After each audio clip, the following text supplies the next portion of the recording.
अब है समस्त पद या सामासिक पद। समस्त पद क्या होते हैं, सामासिक पद क्या होते हैं? समास होने पर जो पद बनता है वो वो समस्त पद कहलाता है। यानी जैसे था चंद्रशेखर, चंद्रशेखर। समास होने के बाद जो शब्द बने वही शब्द समस्त पद या सामासिक पद कहलाएंगे। जैसे त्रिभुवनम, त्रि अलग शब्द है, भवन अलग शब्द है, इनको मिलके इनका समास होके बना है त्रिभुवनम, यानी ये सामासिक पद है। अब राम कृष्ण, इसको समझाती हूँ मैं। इसको हम कैसे लिखेंगे?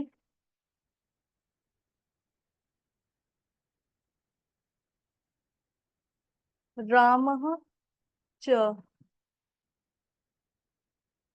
कृष्णः च। इस ये अब ये जो मैंने लिखा सेंटेंस, ये क्या हुआ? ये हमारा हुआ विग्रह है। ठीक है, कौन सा विग्रह? लौकिक विग्रह। क्यों? क्योंकि यहाँ ये नॉर्मल आदमी भी बोल पढ़ सकता है कि राम और कृष्ण। लेकिन अगर मैं लिख देती राम सु च कृष्ण सु छ, तो क्या होता? अलौकिक विग्रह। अब इसका समास क्या होगा? इसका समास होगा राम कृष्णो, यानी राम और कृष्ण, द्वितीय विभक्ति है, राम कृष्णो। ठीक है, रामो, राम कृष्णो, कौन सी विभक्ति है यहाँ पे? द्वितीय विभक्ति। ठीक है, यानी दो शब्दों का समास होके जो नया पद, दो पदों का समास होके जो नया पद बनता है उसे कहते हैं सामासिक पद या समस्त पद। बस कोई रॉकेट साइंस नहीं बताइए, सिर्फ दो शब्द मिलके क्या बन रहा है, उनका समास हो रहा है, तो वो जो पद बना वो समासिक पद। अब एक चीज और जो मैंने इस नोट्स में नहीं डाली, लेकिन वो आपको पता होनी चाहिए, वो आप थ्योरी एग्जाम में भले ही मत लिखो, चल जाएगा, लेकिन आपको पता होनी चाहिए। दो पदों का समास हो रहा है, ठीक है, दो पदों का। अब प्लस से पहले वाला जो शब्द है उसे कहते हैं, जो प्लस से पहले वाला शब्द है उसको कहेंगे पूर्व पद। पूर्व मतलब होता है पहले, और जो प्लस के बाद वाला है वो उत्तर। जैसे दशरथ पुत्र में हम ले लो, दशरथ पुत्र।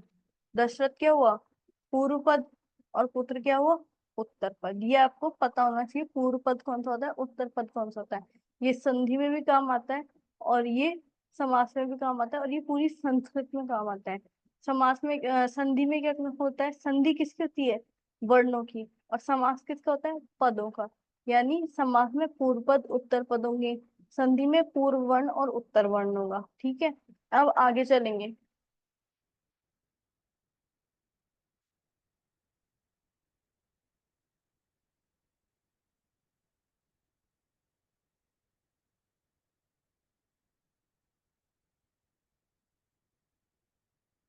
अब हम पढ़ेंगे समास के भेद। एक किताब है लघु सिद्धांत कौमुदी, जो किसने लिखी है? आचार्य वरदराज ने। आचार्य वरदराज कहते हैं समासः पंचदा, यानी कितने समास के भेद? पांच। लेकिन हमारे सिलेबस में छह भेद दे रखे हैं, और जो हम छठी सातवीं आठवीं की क्लास से देख रहे हैं उसमें भी छह भेद दे रखे हैं। तो हमें छह भेद पढ़ने हैं। ठीक है, कौन कौन से? अव्ययी भाव, तत्समास, तत्पुरुष समास, कर्मधारय समास, द्विगु समास, द्वंद्व समास और बहुव्रीहि समास। कौन सा? बहुव्रीहि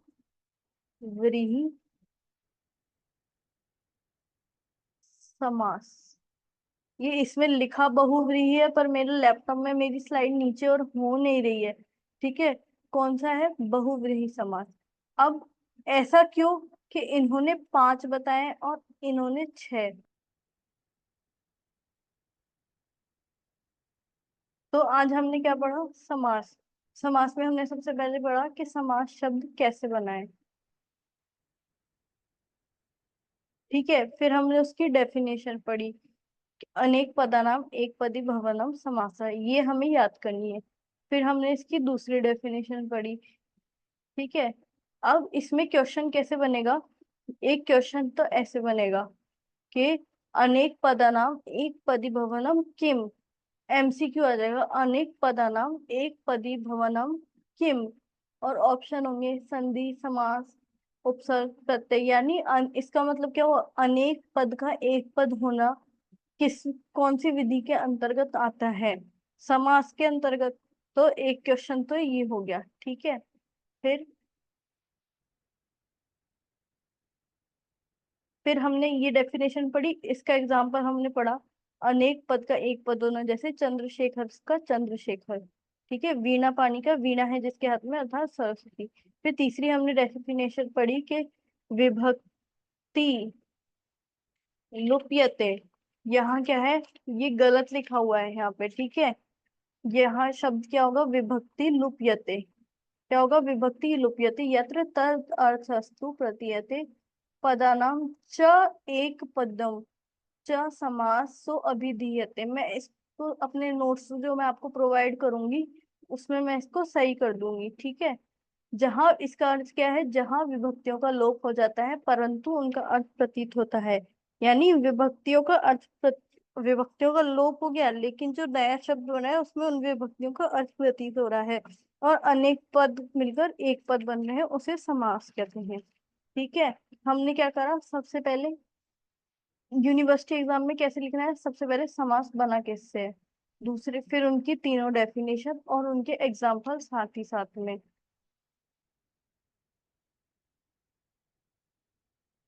फिर हम लिखेंगे विग्रह किसे कहते हैं। ये हम कब लिख रहे हैं, जब सवाल आ जाए कि समास किसे कहते हैं, वो समास के भेद लिखें। तो समास कैसे बना है उसकी तीन डेफिनेशन, फिर विग्रह। विग्रह की ये एक डेफिनेशन पढ़ी थी हमने, वृत्ति अर्थात बोधकम वाक्यम विग्रह है। इसका अर्थ अर्थात समास वृत्ति के अर्थ का बोध करने के लिए जो वाक्य होता है उसे विग्रह कहते हैं। जैसे पीताम्बर, इस सामासिक पद का अर्थ बताने के लिए पीतम अमरम यस्य सह, ये जो वाक्य है यही विग्रह कहा जाता है। फिर हम बता रहे हैं समास विग्रह दो प्रकार के होते हैं, लौकिक और अलौकिक। यहाँ पे आपका एमसीक्यू बन सकता है, समास विग्रह कितने होते हैं, या आपका एमसीक्यू बन जाएगा कि इनमें से समास विग्रह के प्रकार कौन से हैं, लौकिक विग्रह, अलौकिक विग्रह, बोथ और नन।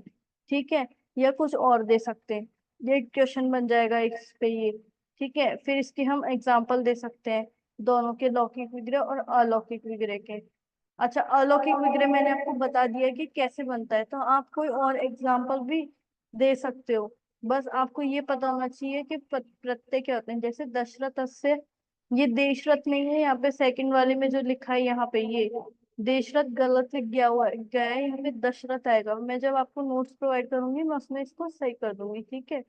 तो दशरथ, दशरथ अस्य का प्रत्यय होता है झ, पुत्र का होता है सु। तो जहां आपको अगर प्रत्यय पता है कि किसका कौन सी विभक्ति का कौन सा प्रत्यय है, तो आप दूसरा एग्जाम्पल भी लिख सकते हो, नहीं तो एक ही एग्जाम्पल लिख देना काफी है।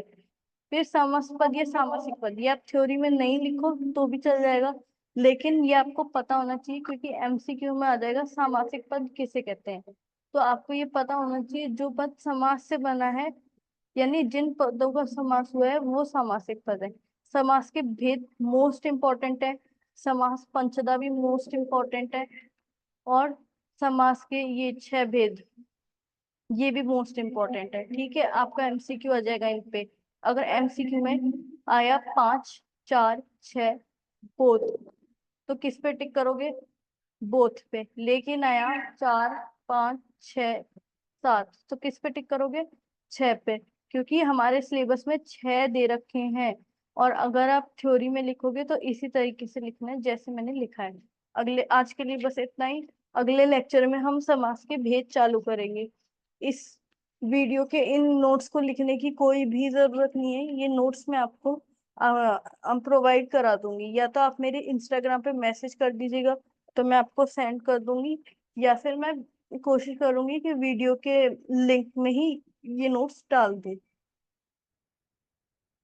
अगर आपको वीडियो अच्छी लगी हो तो वीडियो को लाइक करें, वीडियो को शेयर करें अपने दोस्तों के साथ, ताकि उनका सिलेबस भी टाइम टू टाइम कंप्लीट होता जाए, और मेरी चैनल को सब्सक्राइब जरूर करें। Thank you, good night.